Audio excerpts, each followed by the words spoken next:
entonces, de acuerdo a la votación popular, la prueba queda para el 22, a la vuelta de fin de semana largo. ¿Ya? Y esto entonces es la primera clase de la segunda prueba. ¿Ya? Chicos, estudien, por favor. Porque si les va mal, me voy a corregir, nos peleamos. Si estudian, se sacan puros 7 y todo es más fácil. La otra es que me pasen un wiki por la mesa. Ya. Chicos, chicas, receptores de membrana. Lo que vamos a empezar a hablar ahora, estamos entrando en el segundo capítulo del curso, en el cual nos vamos a centrar en comunicación celular. Entonces vamos a hablar ahora de qué ocurre con estas vías intracelulares, ¿no es cierto? Cómo nuestras células reciben, captan señales y las transforman en una señalización que le hace sentido a la célula, y posteriormente vamos a empezar a hablar en señalización intercelular, entre células, señalización autocrina, paracrina, etcétera, etcétera. ¿Ya? Respecto entonces a lo primero que vamos a ver, lo que yo les digo es que entonces, avanti, ni siquiera con un cafecito para el profesor,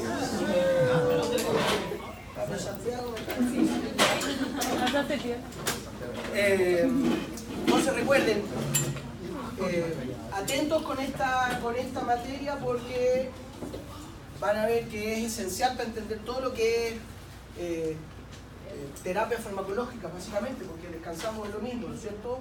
La lógica de esto es que logremos entender en esta sesión, ¿no es cierto?, las características comunes de los receptores biológicos, ¿no es cierto? ¿Qué entendemos y qué sabemos cuando hablamos de receptores celulares? ¿Ya? Y aquí un guiño histórico, ¿no es cierto?, de cómo nace el concepto, y nace de una idea que es bastante, o debiera ser bastante intuitiva, ¿no es cierto?, que desde tiempos inmemoriales sabemos que hay sustancias bioactivas, ¿no es cierto?, en distintas plantas, en solventes como el etanol, esa gente asquerosa que toma alcohol, ¿no es cierto?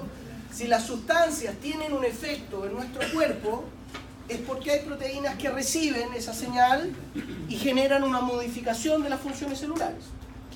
¿Ok?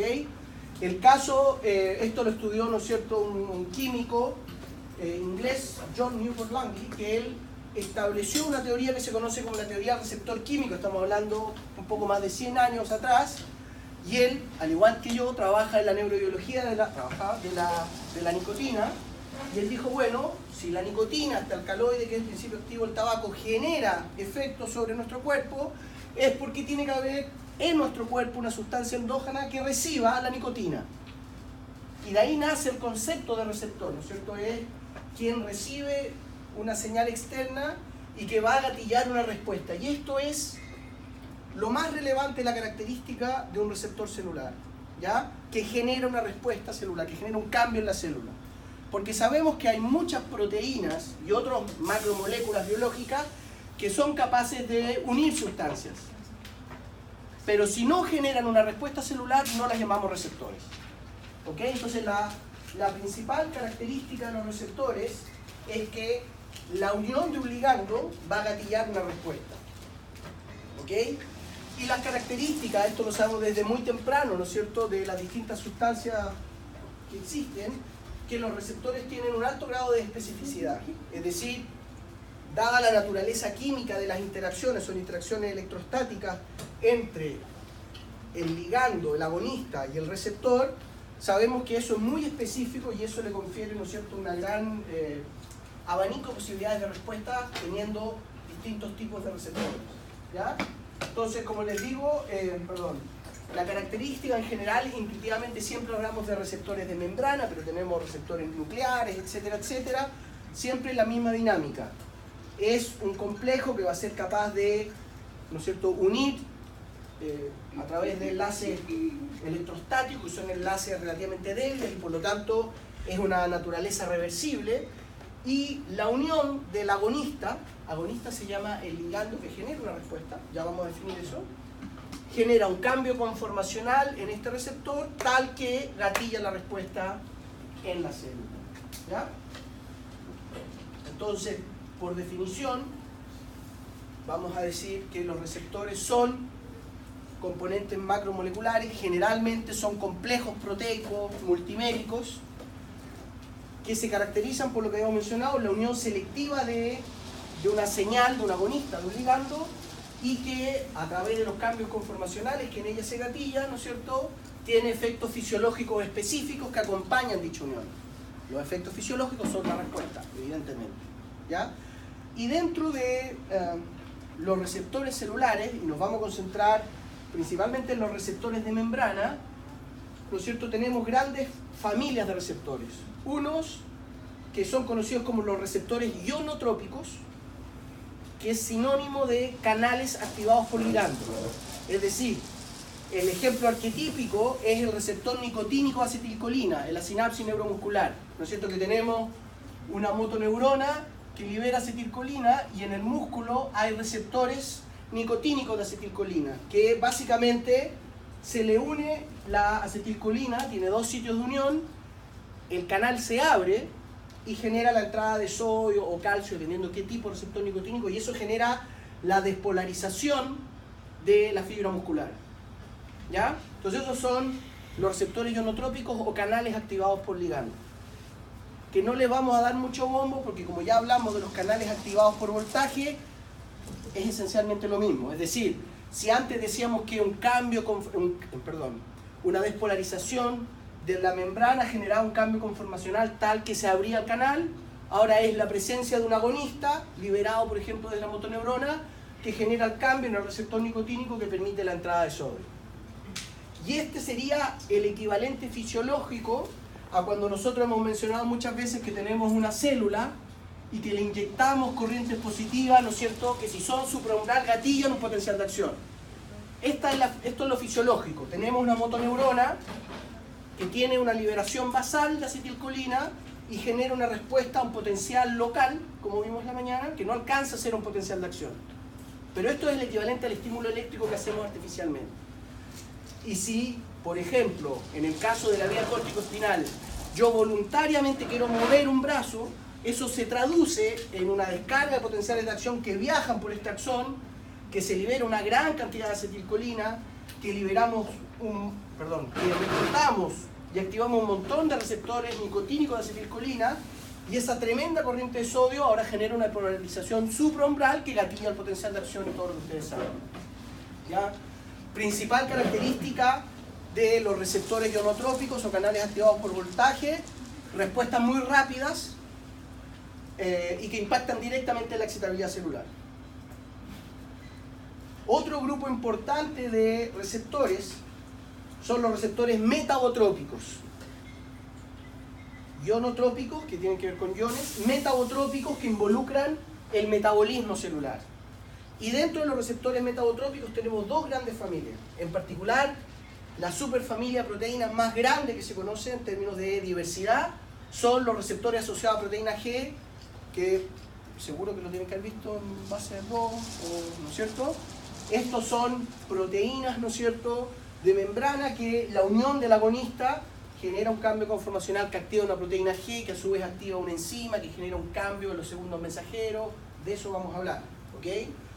Y otra gran familia de receptores metabotrópicos son los receptores del tipo tirosina quinasa, como el receptor de insulina, que ya lo vimos en un paper, como los receptores de interleuquina, de algunos factores tróficos, en el cual el receptor es una enzima y básicamente en el grueso de los casos la unión del agonista, como la insulina en su receptor, genera que este se autofosforile, lo activa y gatilla una actividad catalítica que involucra el metabolismo celular, y por eso el nombre metabotrópico.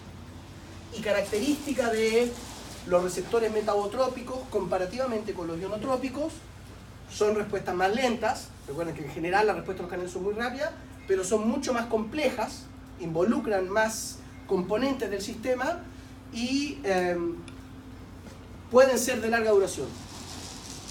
¿Ok? Incluso muchas veces esto gatilla, ¿no es cierto?, activación de proteínas quinasas, como la proteína quinasa C atípica, lo mismo, y eso puede fosforilar un canal y generar un cambio en la excitabilidad de la célula. Pero eso es más lento que directamente activar los canales, ¿ya?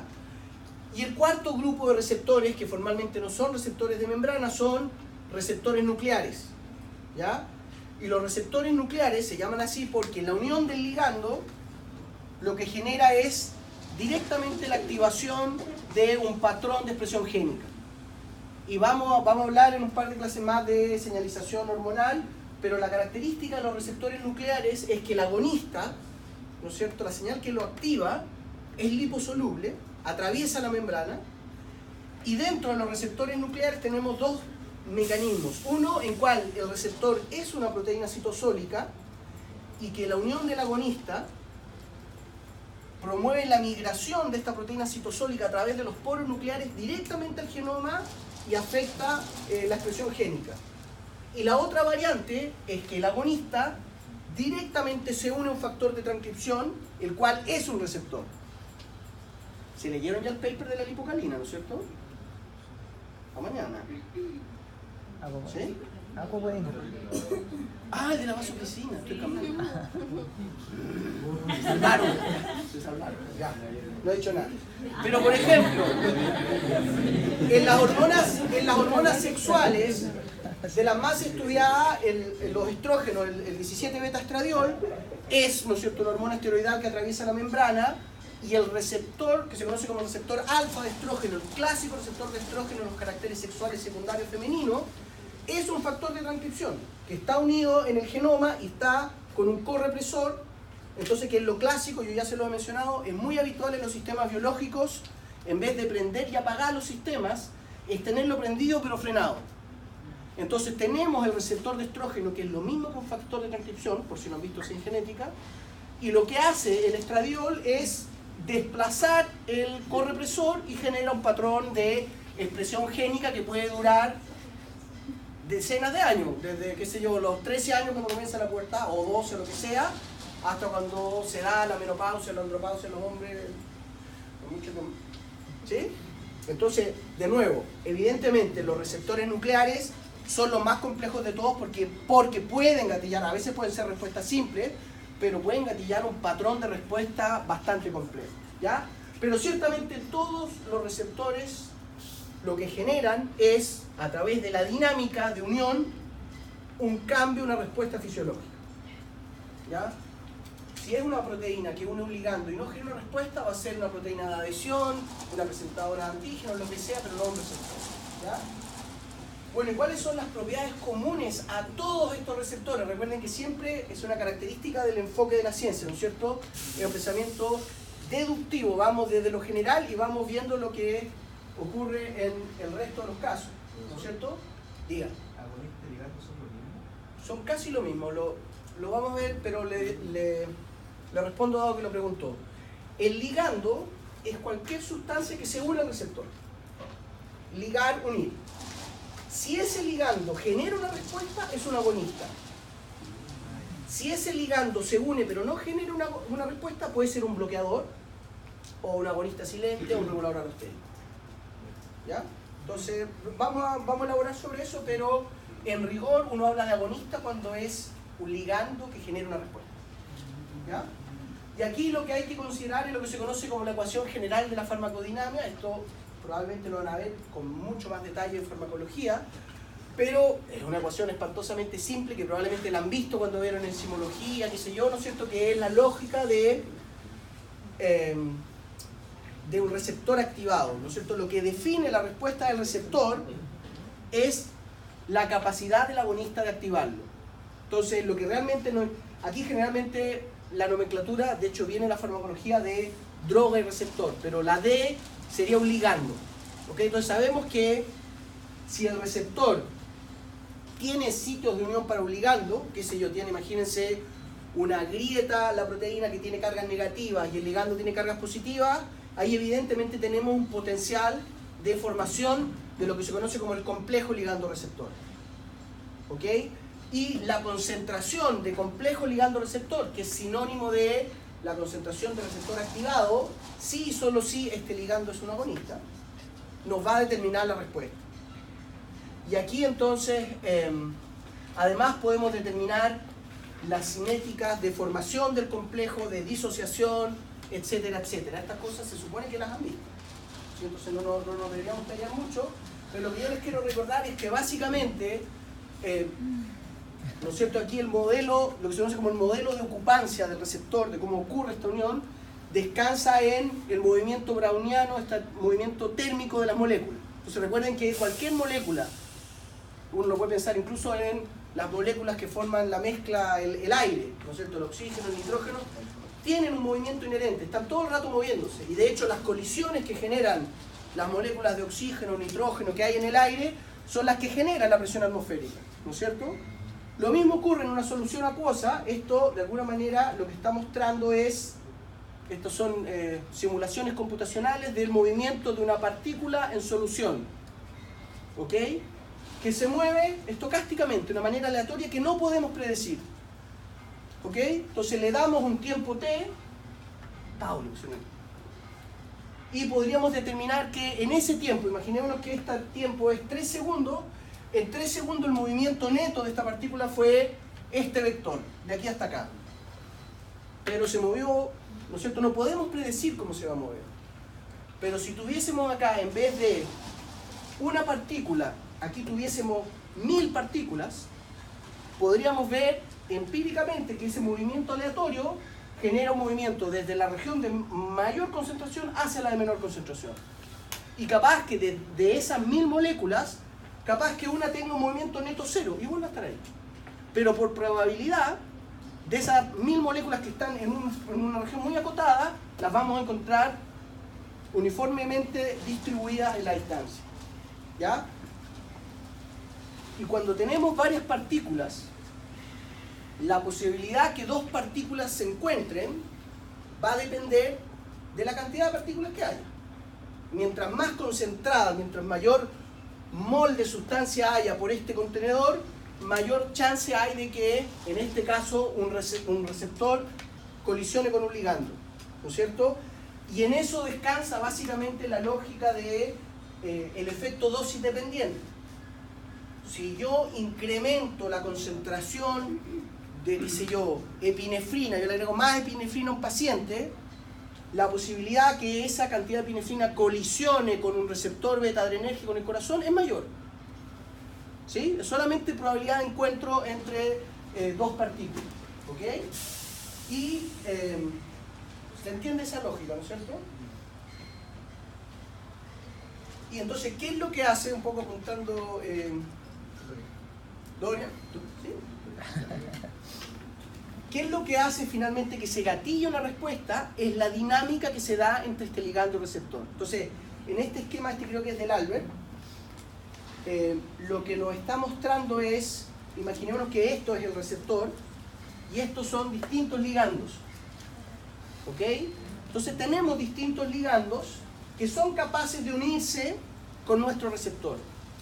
Pero en este ejemplo, solo el ligando D, que establece muchas más interacciones de Van der Waals, dipolo eléctrico, lo que sea, y por lo tanto estabiliza el complejo ligando-receptor por una fracción de tiempo suficiente en una conformación específica que gatilla una respuesta.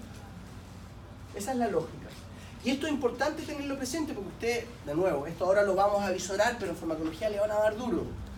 Esto nos permite entender por qué hay algunos agonistas que generan una respuesta máxima, ¿no es cierto? Si aumentamos la concentración y podemos hablar que son agonistas totales, y hay otros agonistas que son parciales. Es decir, que por más concentración que pongamos, nunca llegamos a la Vmax. ¿Entienden lo que digo, no? Y eso, ¿cómo lo, digamos, para dibujarlo, digamos, estos gráficos que tanto les gustan a ustedes? Si estamos viendo, cuando hablamos de receptor, ahora hablamos de respuesta máxima en vez de Vmax, pero evidentemente, ¿no es cierto?, estamos hablando de lo mismo. Respuesta máxima en función de la concentración del ligando. ¿Tá? Entonces podemos, recuerden, en rigor estas son sigmoides, pero uno por simplificar las dibuja con una exponencial. Podemos determinar la respuesta máxima y determinar, ¿no es cierto?, la máxima media, ¿sí? Ese 50. La concentración que genera el 50% de esta respuesta excitatoria. Esa es la definición.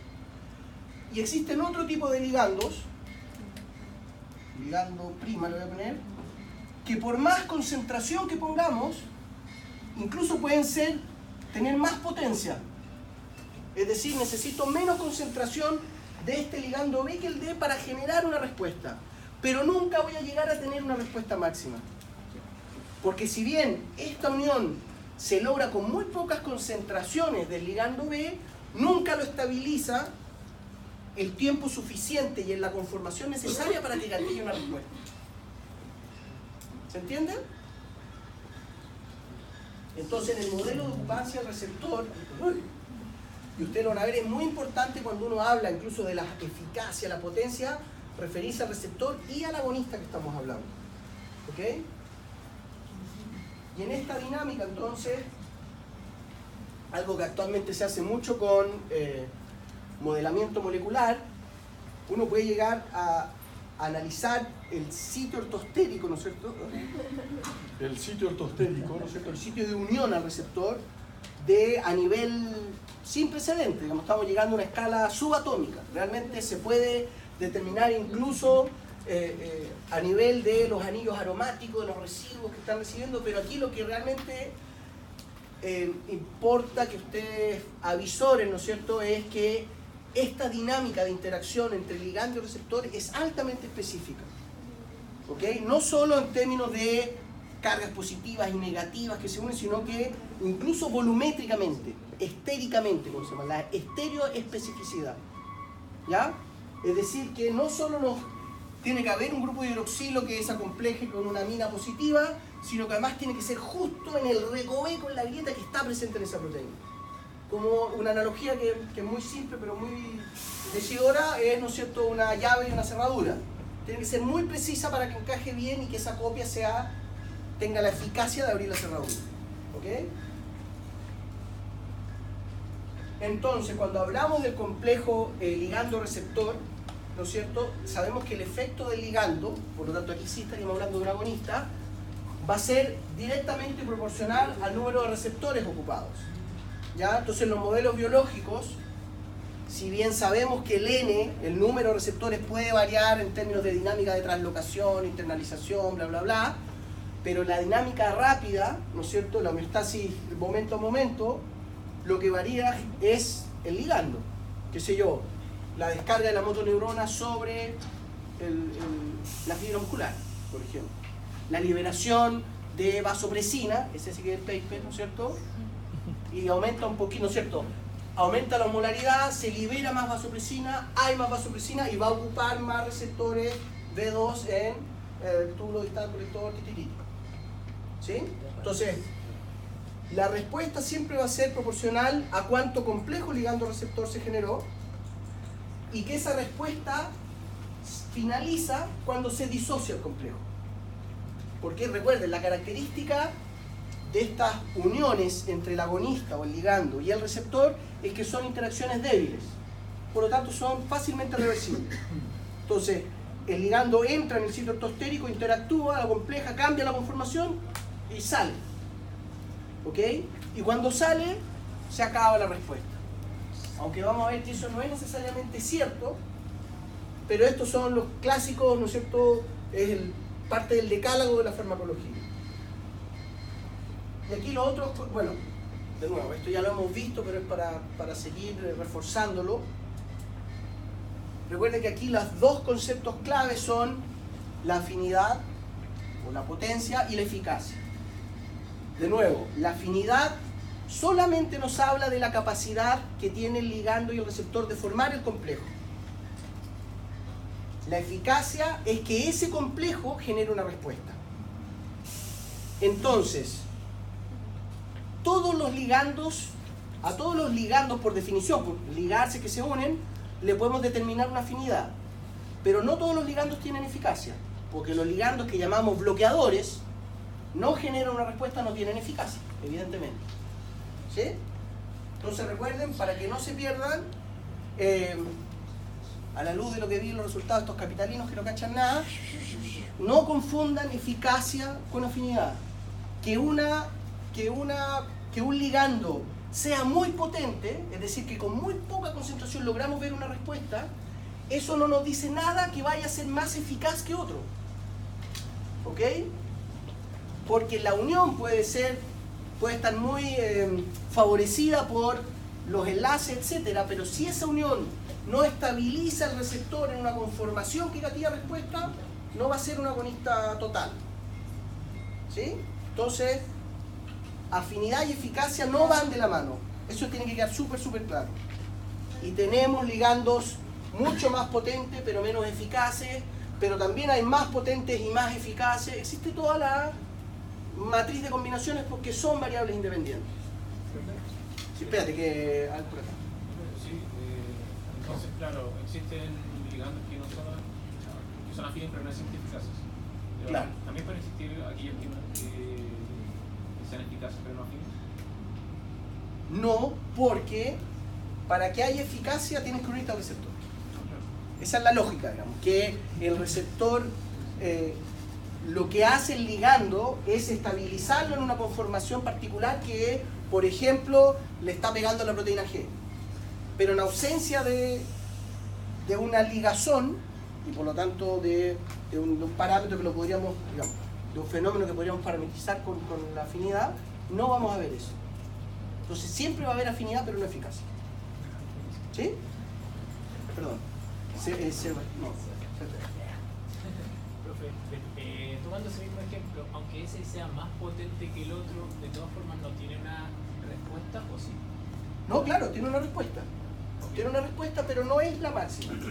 Entonces, si esto fuera, imaginémonos fuera un receptor nicotínico acetilcolina, ¿ya? Eso genera, si aquí está el receptor, genera una corriente. Y si las comparamos, imaginemos que estamos aquí viendo la corriente de membrana, aquí pones la acetilcolina y veríamos, con el caso de, por ejemplo, en los receptores nicotínicos, cuando uno compara los receptores nicotínicos de acetilcolina de nuestras vías mesocórtico-límbicas, el circuito de la recompensa, con los receptores nicotínicos musculares, ¿ya? Lo que uno ve, me estoy a punto de ir por la rama, me estoy concentrando. Cuando uno ve los receptores musculares, esto es el perfil. Imagínate que esto es acetilcolina, estoy inventando. Siempre es un molar. La misma concentración. Y se ve así. La nicotina, en los receptores nicotínicos musculares, es un agonista parcial. Nunca va a lograr, genera una corriente, pero no estabiliza por mucho tiempo el canal abierto. Lo abre e inmediatamente se cierra. ¿Te fijas? En el caso de los receptores, esto en el músculo. En el caso de los receptores de nuestro circuito de la recompensa, en donde nos enganchamos con la adicción a la nicotina, la respuesta a la acetilcolina digamos que es la misma, y en la vía mesocórtico-límbica la respuesta a la nicotina es mucho mayor. ¿Ok? Entonces, hay una respuesta, siempre. Pero si el agonista, el ligando que estás viendo, no estabiliza por suficiente tiempo el receptor, esa respuesta va a ser parcial o total. ¿Sí? Pablo. No tiene mucha relación con esto, pero respecto a eso. Entonces, ¿me podría decir que la adicto a una sustancia es alguien que constantemente está buscando la recompensa en ese sistema? Sí. Sí, desde la neurobiología uno define la adicción como un trastorno obsesivo compulsivo. Porque el circuito de la recompensa es el mismo circuito que evolutivamente nos hace buscar comida cuando tenemos hambre, todo lo que es el apareamiento, nos busca las metas biológicas esenciales. Y lo que pasa es que como algunas sustancias, ¿no es cierto?, impactan sobre ese circuito, nos dirigen la conducta hacia otro objetivo, por decirlo de manera. Pero sí, eso es un poco lo que hace. Diga. ¿Cómo sería la gráfica de un bloqueador? Ya lo vamos a ver. Pero al ojo usted debería decir, si es un bloqueador no deberíamos ver nada. No tiene eficacia, no veríamos nada. ¿Te fijas? Vamos a ver cómo uno evalúa funcionalmente los bloqueadores. ¿Ya? Lo que quiero que quede prístinamente claro, porque además les va a impactar en la pruebita, que los GLUT, que no sé qué, afinidad y eficacia, no se confundan con eso. ¿Ya?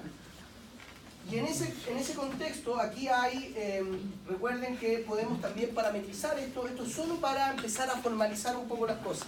¿No es cierto? Porque nosotros podemos determinar una razón de formación del complejo en función, esto es un estado estacionario, cuánto se acompleja el receptor versus cuánto se desacompleja el ligando, y eso es lo que se conoce como la constante de afinidad, la razón K1 sobre K menos 1. Estoy yendo medio rápido en esto porque se supone que lo maneja. ¿no? A ver, pues. Profe, disculpe, ¿esto puedo como asimilarlo al principio de Chatelier? Sí, pues esto es enzimología clásica. Enzimología clásica. Tenemos una semi-reacción totalmente reversible, que esto va a depender de las concentraciones, por lo que yo les digo de colisión, ¿no es cierto? Probabilidad de encuentro de ligando con receptor. Entonces, se conoce como constante de afinidad la velocidad, está la constante de la reacción, ¿no es cierto? La velocidad de cuánto se forma menos cuánto se desacompleja, ¿ok?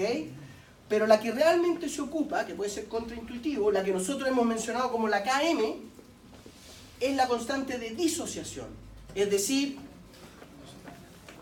cuánto se desacompleja respecto a cuánto se formó.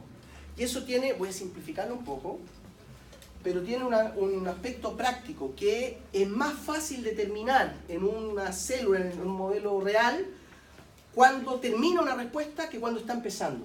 No siempre es fácil, nosotros cuando uno ve una respuesta como esta, bueno, es que cuando son receptores es fácil porque es casi instantáneo, ¿ya? Pero no siempre es fácil determinar cuando uno ve, por ejemplo, un aumento del latido cardíaco, en qué momento la adrenalina se unió al receptor beta. Pero cuando uno ve la caída de la respuesta, es más fácil asociarlo a que se disoció el ligando del receptor. Entonces, por un aspecto práctico de determinación experimental, uno se enfoca más en la constante de disociación que en la constante de afinidad. ¿Ok? Y la constante de disociación, básicamente, ¿no es cierto?, es el inverso de la potencia, que es exactamente, no quiero que se compliquen con esto, pero quiero que lo sepan, porque de ahora en adelante, en fisio, neuro, vamos a hablar de la constante de disociación, no de la Km, pero es lo mismo. Así como decíamos, esto era J max, y ahora decimos respuesta máxima, no vamos a hablar de la Km, porque no es la constante de Mendel de la enzimología, pero es una constante de disociación, en la cual, mientras menor sea la KD, mayor es la potencia. Es la misma lógica, necesitamos menos concentración, necesitamos menos concentración de los compuestos libres para generar la respuesta. ¿Ya? Entonces, a ustedes lo van a ver que cuando se habla, qué sé yo, de, no sé, la epinefrina como un agonista alfa-adrenérgico, uno dice su constante de disociación es, qué sé yo, 80 micromolar. Y dice, uy, qué potente, ¿sí? Pero es la constante de disociación, es la constante, la KM que hemos estado mencionando, o la S50, que yo se lo he mencionado también, ¿sí? Eso lo digo porque en muchos libros se menciona. Generalmente estos son respuestas excitatorias, entonces uno habla de la concentración excitatoria que genera el 50% de la respuesta. Todos son distintas definiciones del mismo concepto y apunta exclusivamente a la potencia, es decir, a la afinidad. ¿Ya? Y lo que realmente llama la atención, y de nuevo esto lo van a ir elaborando probablemente cuando hablen de biodisponibilidad de fármacos, etc., que en los sistemas biológicos la constante de disociación está en el rango nanomolar-micromolar. Y eso realmente es muy potente. O sea, rango nanomolar de a la -9 es una 1000 millonésima de mol. Y eso hace que el sistema sea tremendamente eficaz finalmente. Porque con una concentración muy pequeñita ya vamos a poder observar respuestas. Entonces, un ejemplo de señalización en el rango nanomolar son muchas feromonas. Y en general los sistemas deodorantes, nosotros no tenemos muy buen olfato comparado con, por ejemplo, un oso o un lobo que pueden olfatear a una hembra o un macho o a una presa a 70 kilómetros de distancia. O hay estudios hechos en la polilla emperador que en la época de cortejo es capaz de detectar a otra polillitite, le diré para que nadie se enoje, a 20 kilómetros de distancia. O sea, imagínense la probabilidad de encuentro que hay de una molécula que se liberó 20 kilómetros de distancia y la polilla es capaz de detectarla. Y más aún, y esto también para los mamíferos, los osos cuando cazan, no solo pueden detectar la señal, sino que si se está moviendo la fuente de emisión pueden calcular la distancia y saber si se están acercando o no. Así de fino es una señalización en el rango nanomolar. Entonces, cuando hablamos de ese grado de afinidad y lo llevamos a los modelos biológicos, en que las hendiduras sinápticas son fracciones de milímetros, realmente, ¿no es cierto?, estamos hablando de un sistema que claramente va a haber eficacia, va a haber respuesta. ¿Sí? Más aún, cuando hablemos de sinapsis lo vamos a mencionar, la concentración de un neurotransmisor en una vesícula, la concentración de insulina en las vesículas beta está en el rango de decenas de molar. Imagínense, está 1000 millones de veces más concentrado que lo necesario por sobre la KD del receptor. O sea, los sistemas se aseguran, y ustedes probablemente en algún momento se lo van a mencionar, en la práctica no existen patologías que estén asociadas a que uno se queda corto en neurotransmisor, por ejemplo. Porque realmente una neurona libera 1 millón de veces más noradrenalina que la necesaria para activar los receptores beta en el corazón. ¿Se fija? Entonces, y eso también posiciona un tema que uno lo habla, ¿no es cierto?, bien al voleo, pero no es trivial diseñar un agonista, un bloqueador que compita con un agonista endógeno que sea capaz de, ¿no es cierto?, que tenga esa potencia, básicamente. Porque realmente tienen que ser moléculas con una potencia análoga para que realmente puedan competir. ¿Me entiende lo que digo, no? Entonces, resumiendo un poco aquí, lo que estamos hablando es que la afinidad, digamos, la potencia también va a ser una de las características. Hay una afinidad muy grande por el receptor. ¿Ok? Bueno, ¿y qué sabemos de las fuerzas que estabilizan el complejo ligando-receptor? Ya lo estamos mencionando, ¿no es cierto? Tiene que ver con interacciones electrostáticas débiles. Débiles cuando uno la compara, ¿no es cierto?, con un enlace del tipo covalente, ¿no es cierto?, que son 200 kilocalorías, 40, 100 kilocalorías por mol. Aquí estamos hablando de que estas son virtualmente irreversibles, ¿no es cierto? Un enlace covalente, un enlace estructural duro. Pero los puentes de hidrógeno, enlaces bipolares, etcétera, etcétera, los enlaces iónicos en general son los que predominan en la dinámica de, ¿no es cierto?, el agonista con el receptor. Y por lo tanto, en la práctica lo que sabemos es que eso le confiere la reversibilidad absoluta a la dinámica del ligando-receptor. ¿Ya? Y en particular, entonces, en regla general, mientras más interacciones se formen, más estable va a ser el receptor en esa conformación. Y por lo tanto, más chances que si esa conformación es la que le permite interactuar con una proteína G o con una proteína quinasa, que genere una respuesta. ¿Ya? Miren, este es casi un guiño histórico de nuevo. Hubo mucho estudio de farmacología de la morfina en la época de post-Segunda Guerra Mundial, evidentemente, ¿no es cierto?, que la morfina se ocupaba muchísimo, había mucha gente amputada por las minas antipersonales, etc. Y, por supuesto, estamos en la época que ni siquiera se conocía la biología molecular, pero sí ya se había aislado el principio activo de la amapola, ¿no es cierto?, que le pusieron morfina, en honor a Morfeo, el dios del sueño, porque uno queda lanchado cuando, ¿cierto? Y sabían, esto es la misma lógica de lo que hicieron, ¿no es cierto?, con purificar por destilación. ¿Usted alguna vez le ha mencionado cómo se purifican sustancias, destilación fraccionada, cromatografía de alta performance? Ya.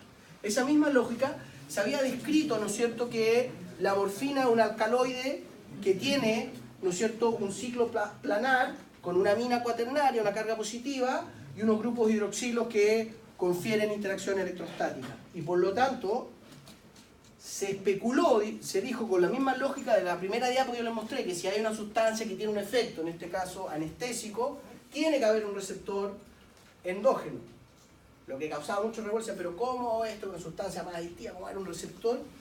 Pero la verdad que ahora todo hace lógica, ¿no es cierto? Si tiene un efecto es porque hay receptores. Y de hecho se especuló que el sitio ortostérico de los receptores de opioides tenía que tener una zona planar que encajara con el doble anillo aromático, tenía que tener un sitio aniónico que estabilizara la amina cuaternaria, etcétera, etcétera. ¿Ok? Y cuento corto, cuando se hizo el análisis cristalográfico de los receptores de opioides, se encontró que era exactamente esto. ¿Ok? Por la misma lógica de, ¿no es cierto?, el modelo de llave y cerradura. ¿Ya? ¿Qué es lo que yo les mencionaba? Se conoce como el reconocimiento estéreo específico. Estéreo se refiere a volumétrico, ¿no es cierto?, en el espacio, que es lo que tiene que ver con los enantiómeros. ¿Se acuerdan de los enantiómeros, no es cierto? El típico ejemplo es el de las dos manos, que son la misma estructura, pero no los podemos, ¿no es cierto?, no las podemos sobreponer exactamente. Y sabemos, ¿no es cierto?, que en la naturaleza todos los compuestos, en general lo que uno ve es la mezcla racémica, que es la mezcla de el enantiómero, por ejemplo, la adrenalina, que difracta la luz hacia la derecha, y la levoadrenalina, que la difracta a la izquierda. Y la única diferencia, ¿no es cierto?, siendo la misma composición química, es que el hidroxilo beta está encarando hacia el grupo catecol y en la R-adrenalina está hacia el otro lado. ¿Ok? Y eso hace que, en términos, estos son esquemas muy simplecitos, pero lo de abajo se supone que es el sitio de unión de un receptor adrenérgico, hace que la L-adrenalina tenga la posibilidad de interactuar con una región más del receptor que la R-adrenalina. Y eso hace que la levoadrenalina tenga 2 órdenes de magnitud de mayor potencia que su enantiómero. ¿Ok? De nuevo, esto es para enfatizarle lo que quiero llamarles la atención es la especificidad de las interacciones. Que incluso hablando de moléculas que son lo mismo, ¿no es cierto?, enantiómeros, la levoadrenalina es mucho más potente y la curva está corrida, ¿no es cierto?, 100 veces de orden de magnitud hacia la izquierda en el gráfico. ¿Ya? Solo por el hecho de ofrecer un grupo de hidroxilo más al sitio de unión. ¿Ok? De nuevo, respecto a los enantiómeros, esto no es una regla general. En algunos otros, la R-acetilcolina es más potente que la L-acetilcolina, etcétera, etcétera. El R-modafinilo, el Mentix lo conocen, ¿no? El R-modafinilo es mucho más potente que la mezcla racémica donde está el L-modafinilo. Y eso, de hecho, es lo que muestra gratis. Eso no necesariamente, aquí se empiezan a mezclar las cosas, pero esto solo lo hago como paréntesis, porque no quiero que se queden con la idea que lo que define la potencia de un enantiómero es la dinámica con el receptor. ¿Ya? Muchas veces lo es así, pero en el caso, por ejemplo, cuando uno compara el modafinilo con el R-modafinilo, lo que sabemos es que en general la mezcla racémica tiene una vida media en el rango de 6-8 horas en el plasma. ¿Ok? Pero el R-modafinilo, aquí dice concentración plasmática de la droga en el tiempo desde la administración. La metabolización del R-modafinilo es mucho más lenta. Y en la práctica eso lo hace más potente porque está más tiempo presente y tiene más chances de interactuar con el recapturador de noradrenalina, bla, bla, bla. ¿Ya? ¿Se entiende lo que estoy diciendo, no? Para que no se queden con la idea que uno explica la potencia de los enantiómeros en función de cómo interactúan con el receptor. ¿Ya? Miren, de nuevo, respecto a esta alta selectividad, lo que se conoce como la señalización de las catecolaminas, que son el anillo catecol, recuerden, ¿sí? Benceno aromático, bla, bla, bla, son la dopamina, el noradrenalina, la adrenalina, que aquí ni siquiera está, pero básicamente las células que producen, nosotros que ocupan la adrenalina, la noradrenalina como señalizador, existe una enzima que se conoce como la dopamina beta hidroxilasa, es decir, hidroxila la dopamina en el carbono beta y la transforma en la noradrenalina. Esa es la diferencia entre dos de nuestros neurotransmisores más ubicuos en nuestro sistema nervioso central. Y la señalización por dopamina es completamente distinta que la de la noradrenalina. ¿Ok? De hecho, la noradrenalina es incapaz de activar los receptores dopaminérgicos. La dopamina es una agonista parcial de los receptores adrenérgicos. Y hay otra enzima que es la noradrenalina N-carboxilasa y que le pega un carboxilo acá, análogo a esto, un metilo, y la transforma en la adrenalina. Y eso le cambia nuevamente todo el perfil de unión a los receptores. La fenilefrina es una sustancia hecha artificialmente, lo que se conoce como diseño racional de drogas. Dado que sabemos cómo actúa la noradrenalina y la adrenalina y la dopamina, se diseñó una molécula que ya no es un catecol, le volaron uno de los grupos de hidroxilo, pero tiene la característica de la adrenalina, que tiene un metilo unido al grupo amino, y eso la hace ser un agonista alfa específico. Entonces, si usted le da fenilefrina a un paciente con la esperanza de que aumente su gasto cardíaco, no le va a hacer nada, porque en nuestro corazón hay receptores beta, no alfa. Pero si usted lo que quiere es impactar sobre la vascularidad cardíaca, las arterias coronarias, ahí hay receptores alfa y no beta. Entonces, con estas estrategias uno puede hacer disección farmacológica de las funciones, aislarlas, ¿no es cierto? Así como ponemos bloqueadores de potasio, de canal de potasio para ver la corriente de sodio, aquí podemos poner agonistas o bloqueadores, también existen específicos para receptores alfa o beta, y así poder ir, ¿no es cierto?, simplificando lo que estamos viendo. ¿Ya? Las anfetaminas, que tienen, ¿no es cierto?, conservan gran parte de la estructura general, no son capaces de unirse al receptor de dopamina, pero sí a los recapturadores de dopamina, noradrenalina, etcétera, etcétera. ¿Ok? Hay una similitud, son altamente selectivos. Bueno, y aquí está un poco lo que preguntabas tú, Dorian, de cómo vamos a definir los ligandos. ¿Ya? Estamos hablando que los ligandos son cualquier sustancia que es capaz de unirse al receptor. ¿Ya? Entonces lo que hacemos es definirlo funcionalmente. Porque en general los experimentos, digamos, recuerden que la electrofisiología nació más o menos en los años 50 en la práctica. ¿Ya? Al principio lo que se hacía era radioligando, ¿no es cierto? Se hacía, qué sé yo, acetilcolina radioactiva, y se le tiraba un chorro de radioactividad, acetilcolina radioactiva a un músculo, y se veía cuántas moléculas quedaban pegadas, ¿no es cierto?, la señal radioactiva que había, y uno decía, hay, ¿no es cierto?, radiounión, radioligando en el tejido, y ahí uno definía que era un ligando, pero ahí no puedes definir si ese ligando es un agonista o un antagonista. Entonces, vamos a definir un ligando como agonista si es que genera una respuesta.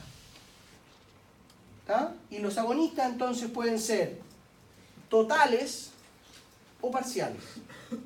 Y de hecho existen una tercera camada de agonistas que se conocen como los superagonistas. ¿Ya?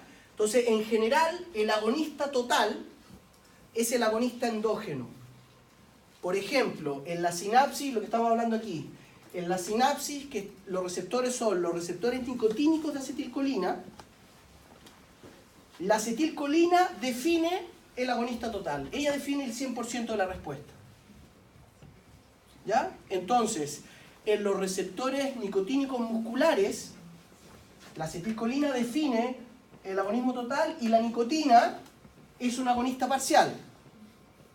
En los receptores nicotínicos mesocorticolín de nuestro circuito de la recompensa, la acetilcolina nuevamente define el agonismo total y la nicotina se define como un superagonista porque tiene una respuesta que es mayor que la respuesta máxima. ¿Ah? ¿Se entiende esa lógica, no? Porque la respuesta máxima es arbitraria, la definimos con el agonista endógeno del sistema. El agonista total de los receptores beta cardíacos es la noradrenalina. Y si nosotros diseñamos en el laboratorio una sustancia que genera mayor fuerza contráctil, va a ser un superagonista. No va a ser esa la respuesta máxima. ¿Ya? La señalización biológica es el máximo. Ese es el agonista total. ¿Ya? Esa es la convención. Y esto es más complejo aún porque existen agonistas inversos. ¿Ya? ¿Ya hablamos en algún momento de asociada proteína G o no? No, pues, pero recuérdense que en estos receptores que mencionamos como metabotrópicos, igual ustedes conocen los receptores asociados a proteína G. Entonces tiene el receptor, aquí está el sitio de unión, ¿no es cierto? Está asociado a una proteína G, que por ejemplo interactúa con la adenilciclasa y esto genera un aumento en los niveles de AMP cíclico. ¿Sí? Y esto que se llama la proteína quinasa A, bla, bla, bla, bla. Pero la adenilciclasa tiene una actividad basal. Recuerden esta lógica que los sistemas no están en cero, están andando todo el rato. Entonces cuando uno ve la vía de señalización, esto podría ser el receptor beta-adrenérgico, sabemos que lo que está generando el receptor beta-adrenérgico es mantener un nivel de AMP cíclico, llamémoslo basal. ¿No es cierto? Que obedece a la actividad basal de la vía de señalización, y obedece a la secreción basal de neurotransmisor desde los nervios simpáticos en el corazón. ¿Ok? Y hay compuestos entonces que se unen al receptor y que en vez de estimular inhiben la denilciclasa y por lo tanto disminuyen los niveles de AMP cíclico. Entonces lo que uno ve es que con ese tipo de ligandos la respuesta cae del cero. Y ahí lo que hay que tener presente es que el cero biológico nunca es un cero, es un estado estacionario. ¿Sí? ¿Sí o no? Sí. Y lo otro, que algunas creo que fue pregunta de prueba también, es que no puede existir un agonista inverso de un receptor ionotrópico, de un canal activado por ligandos. Solo se puede dar en un receptor metabotrópico. ¿Alguien alcanza a visorar la lógica de eso? Recuerden, si estamos hablando que el receptor nicotínico de acetilcolina es un canal, un receptor ionotrópico, ¿no es cierto? Que cuando se une el ligando, se abre y genera una corriente de sodio. ¿No es cierto? No podemos tener un ligando que lo que genere es abrir el canal y que la corriente de sodio sea para el otro lado, porque la dirección de la corriente de sodio depende de la gradiente de sodio, no depende del canal. ¿Ok? Entonces, en los canales, efectivamente, el cero sí es el cero, porque si el canal está cerrado, la resistencia es infinita. Pero los receptores metabotrópicos, como el receptor de insulina, como los receptores de interleuquina, como los receptores asociados a proteína G, no hay un cero. Cuando uno no está estimulando el receptor beta adrenérgico en el corazón, ¿no es cierto? La vía está andando.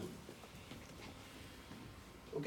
Y por lo tanto hay un nivel basal de AMP cíclico, hay un nivel basal de pKa en el receptor de insulina, hay un nivel basal de PI3 quinasa activa, etcétera, etcétera.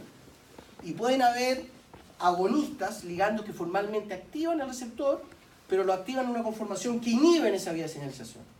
Y eso es un agonista inverso.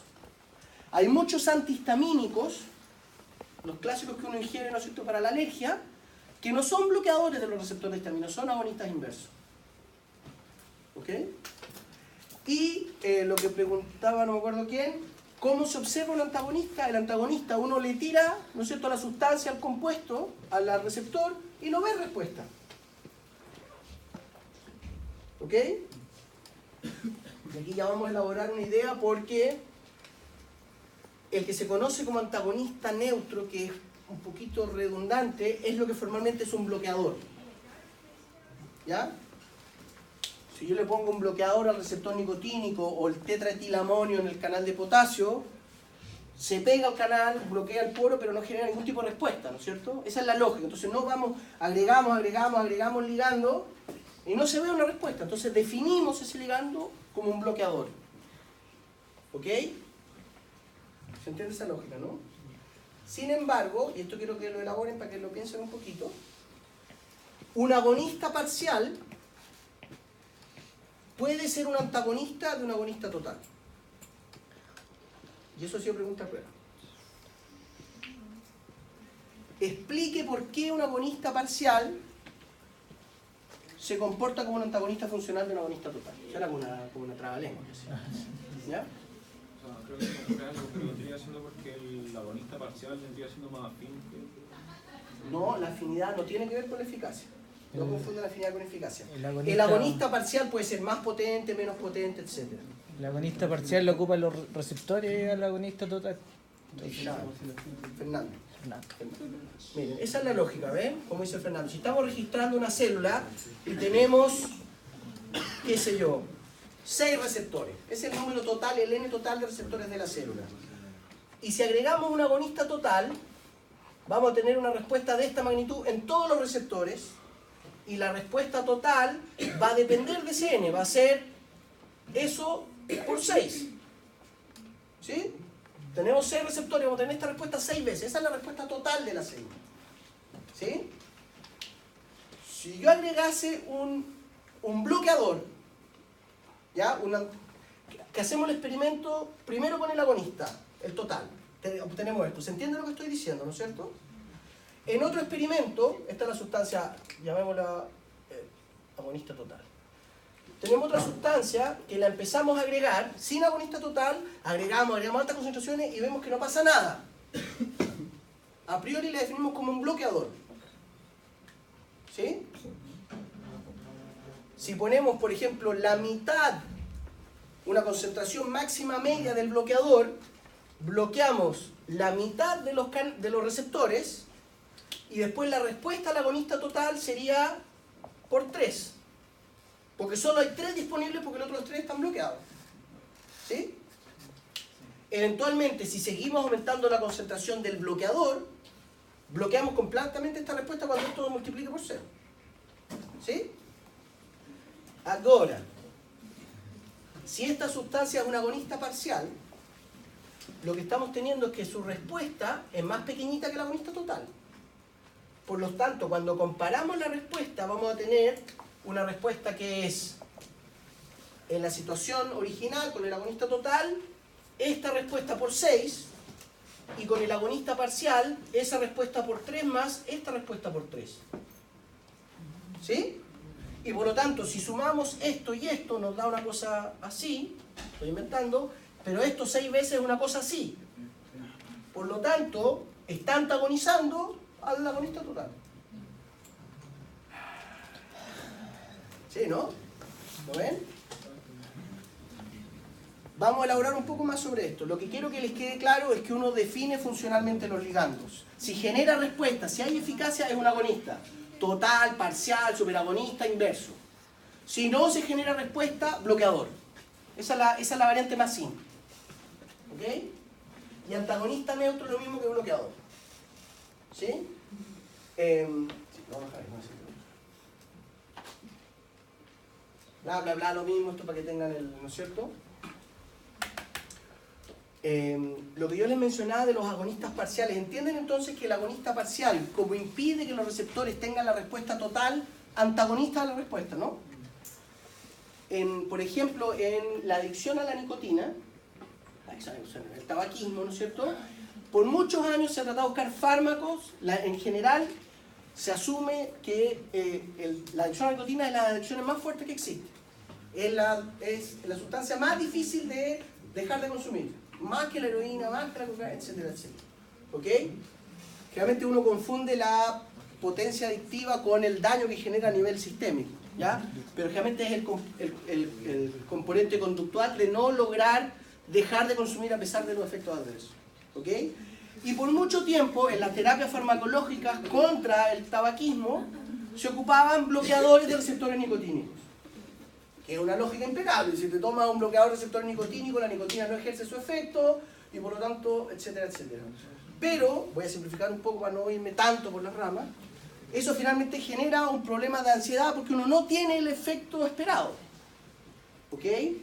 En cambio, por ejemplo, existe una sustancia que se conoce como veraniclina, que se vende comercialmente como Champix, creo, que es un agonista parcial de los receptores nicotínicos. Entonces, el consumidor siente, hay una respuesta a nicotina. Entonces, cuando le pegan los receptores nicotínicos en la vía de la recompensa, la que estamos hablando hace un rato, siente una sensación de satisfacción y eso le baja la ansiedad por el consumo. Pero no es una respuesta tan grande como con la nicotina. Entonces, de a poco va alejándote de esa respuesta máxima y te acerca a una posibilidad de consumo controlado. Cosa que tampoco ha resultado, la verdad. Pero les quiero mencionar que los agonistas parciales se ocupan como antagonistas funcionales porque están impidiendo una respuesta máxima. ¿Se entiende esa lógica? ¿Sí? Pero en el fondo sigo siendo adicto, solo que en menor escala. Sí, sí. Aquí, ¿cuál es el punto complejo? Lo que los puede eventualmente complicar, y seguramente esto lo van a retomar en fármaco, que cuando uno habla de antagonismo, uno no sabe si se está refiriendo a un antagonismo sobre el receptor o sobre la célula. Y ahí está la confusión. ¿Ya? Entonces, por ejemplo, en la célula cardíaca, esto lo vamos a ver en detalle en el próximo semestre, con los que queden, ¿no es cierto? El receptor muscarínico de acetilcolina, el M2, ocupa la misma vía de señalización que el receptor beta, pero en vez de estar asociado a la proteína G que estimula la adenilciclasa está asociado a una proteína G que la inhibe. Entonces, si usted le pone una inyección intraventricular de adrenalina al ventrículo, genera una tremenda respuesta porque aumenta la AMP ciclo de PKA. Si usted le tira acetilcolina, genera una bradicardia espantosa porque la GI inhibe el AMP cíclico, inhibe la PKA y disminuye la actividad cardíaca. Y ahí uno dice, la acetilcolina es un antagonista funcional de la adrenalina, porque convergen en la misma vía con efectos antagónicos, pero no son antagonistas sobre el mismo receptor. Y esa es una confusión que nació muy temprano en la farmacología fisiológica, nunca se resolvió bien, y uno habla a veces de antagonismo directamente sobre el receptor, pero también puede ser sobre la respuesta, porque la eficacia del agonista se define cuando la célula responde. Y muchas veces lo que ocurre es que uno ocupa un fármaco y no sabe cuál es el mecanismo, pero si tú sabes que te disminuye la respuesta, tú dices, ah, una agonista parcial, y antagoniza, qué sé yo. Pero no sabe. ¿Sí? En fin. Dígame. Sí, entonces convendría verlo como más que nada el efecto, más que el receptor. Claro. En la práctica, en este primer approach que vamos a hacer nosotros, lo correcto sería decir, tenemos los agonistas y los antagonistas. Y el antagonista va a ser el bloqueador. Pero hay que tener claro que el agonista parcial puede antagonizar el efecto total. Porque si tenemos unas situaciones en que tenemos agonistas parciales, vamos a ver una respuesta, pero no va a ser la respuesta total. Porque ese agonista parcial va a estar ocupando alguno de los N receptores que hay y por lo tanto la respuesta no va a ser la máxima. Por eso en este esquema se dice antagonista neutral. Porque si este antagonismo lo hiciera un agonista parcial, igual se vería una respuesta. Porque por definición es un agonista, genera respuesta. ¿Sí? Ahora, ¿cómo definimos funcionalmente un bloqueador? Porque ustedes van a ver que cuando uno habla del propanolol, que es un beta bloqueador, o qué sé yo, la atropina, un bloqueador muscarínico, bla, bla, bla, y uno también dice, tiene esta potencia, tiene una IC50, en vez de una S50, uno puede definir una concentración inhibitoria 50. Entonces, ¿cómo podemos hacer eso si los bloqueadores por definición no generan respuesta? Y lo que hacemos es un experimento con un agonista. Entonces, recuerden que... ¿cómo voy a dibujar? Entonces tenemos una célula que tiene sus receptores. Sabemos que si ponemos un ligando a una concentración X, vamos a tener la respuesta máxima, ¿no es cierto? Estamos en esta parte de la curva, respuesta máxima. ¿Está? Entonces lo que empezamos a hacer, ocupamos una concentración máxima, imaginémonos que si acetilcolina 100 micromolar. Es una concentración máxima para los receptores nicotínicos del circuito de la recompensa.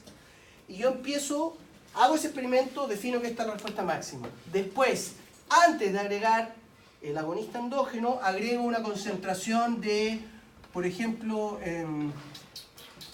de tubocurarina, que es un bloqueador de receptores nicotínicos, en una concentración 3 nanomolar.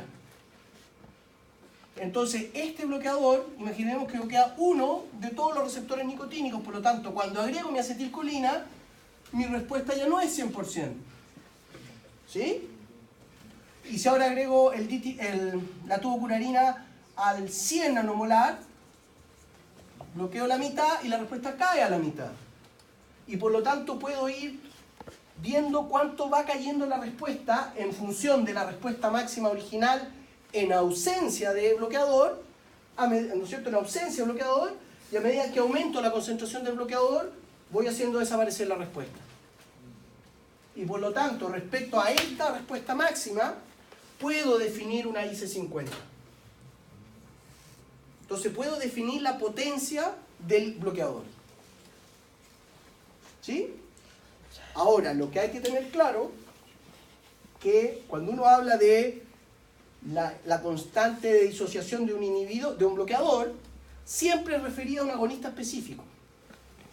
Porque es la respuesta a un agonista. Entonces no es lo mismo la respuesta del receptor beta a la adrenalina que a la noradrenalina. Entonces yo no puedo decir que la potencia del propanolol es 3 micromolar para los receptores beta. Tengo que decir que es para los receptores beta cuando son activados por noradrenalina. ¿Ya?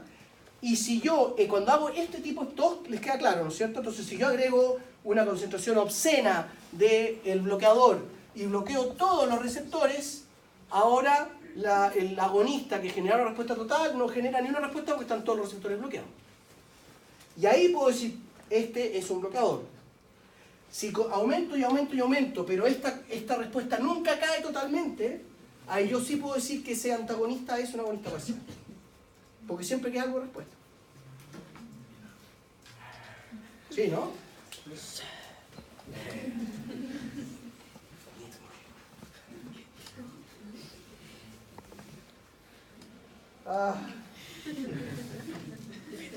Entonces, totalmente análogo a cuando hablábamos de la competencia por sustrato similar entre distintas exosas para GLUT4.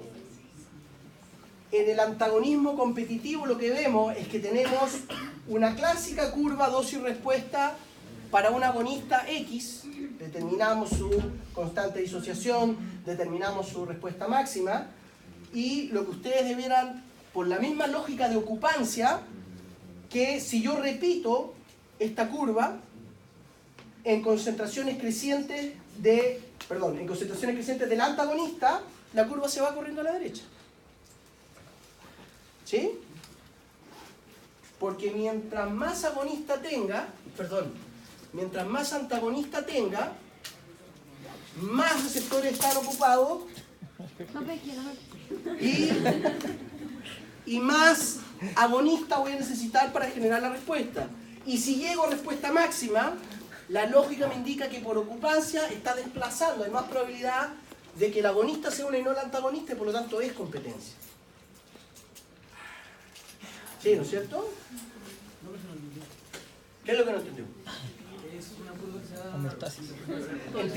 Todos entienden cómo se construye la curva, ¿no es cierto? Básicamente, tengo mi célula, empiezo a agregar una concentración pequeña de agonista, veo una respuesta pequeña, la grafico. Aumento la concentración del agonista, respuesta hasta que logro ver que por más agonista que ponga, la respuesta ya no puede subir más, porque están ocupados todos los receptores a su máxima trabajo. ¿Sí? Y ahí va aumentando la constante, la KM, no me acuerdo cómo se llama. Constante de disociación. Es que en este caso tú la determinas para la curva de tu agonista en ausencia de antagonista. ¿Sí? Todos tenemos claro eso, cómo se construye la curva, ¿no es cierto? Lo mismo que con GLUT, ¿no es cierto? Medimos la capacidad de transporte aumentando, mientras más glucosa haya, hasta que ocupamos todos los transportadores no podemos transportar más. Aquí es lo mismo, ¿no es cierto? No va a haber más respuesta que la que encontramos con, pongámosle, 1 micromolar, ¿no es cierto? Si agregamos 10 micromolar, la respuesta va a ser la misma porque ya están todos los receptores activados. ¿Ok? Entonces después vamos a repetir el mismo experimento, empezar con agonista concentración 0,1 nanomolar, 1 nanomolar, 10 nanomolar, etcétera, etcétera, pero en presencia de 3 nanomolar del bloqueador. Y esa concentración de bloqueador, inventemos, bloquea el 10% de los receptores totales. Por lo tanto, ahora necesitamos más agonista para generar la respuesta. Pero si llegamos a respuesta máxima, es porque el agonista desplaza al bloqueador y por lo tanto es competitivo. ¿Sí? Y eso es importante clínicamente porque en la clínica a usted le va a interesar básicamente que los fármacos que ocupen sean metabolizables, que tengan una buena farmacodinámica, que se distribuyan rápido en el plasma y que sean reversibles. Entonces, por ejemplo, la tubocurarina, que yo les digo que es un bloqueador, que en realidad es un bloqueador de receptores nicotínicos musculares, se ocupa en las intubaciones.